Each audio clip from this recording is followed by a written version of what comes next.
This project Water was about 5 years in the making, and for it to have come into fruition or to come into my mind, I think I had to have gone through another process. And I did one, a long-term project, a 12-year project on oil. And then I was in Australia, and we're hanging out with some photojournalists who were covering the drought there, and they were talking about what was happening to the farmers, where the marginal areas that were largely used for grazing and cattle were drying up. So there was about a 200-kilometer dryback. And once that occurred, once it dried back, these branches that were in their families for centuries, they had to walk away from them. They had no value. No one would buy a ranch that had no water. So they lost everything. They had to destroy their herds and just go back and find a job in the urban centers. It occurred to me that oil is extremely important to humankind, but there are workarounds. You can find alternatives. You can walk, you can ride your bike too.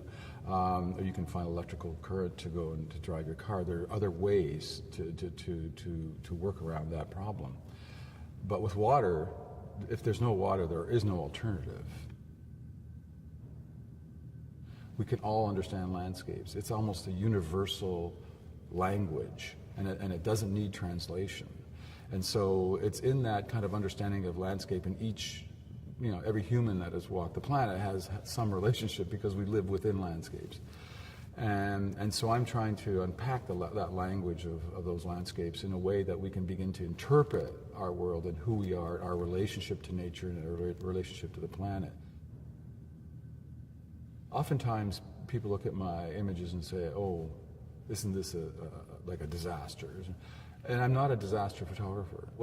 These landscapes are is they're all intentional. They're intended landscapes. They're not mistakes. This is what we create.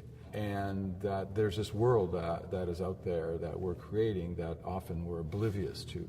I'm still interested in the landscape, but interested in the landscape of human systems, the things that we do out there at scale to provide for the kinds of lives that we have now built. For me, it's like searching, for those images that tell that human story about how we're, in a way, usurping the planet, using it to our benefit.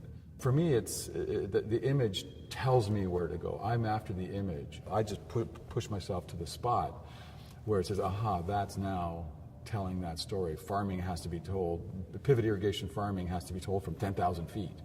I never shot from 10,000 feet, but that's the distance I had to go to get that. And when you get up, the middle ground becomes relevant. So when you're standing on the ground, and me at 6 foot, I'm standing on the ground, the middle ground disappears. You get this very faint, squished horizon, but you get up 60 to 80 feet, and all of a sudden, all the pathways and all the roadways and all the activity all of a sudden becomes relevant within the image. It isn't just about what's in front of the lens. And that's one of the real reasons I've often lifted up, because I'm interested in that middle ground, that description of how we put our world together and how we engage with that world.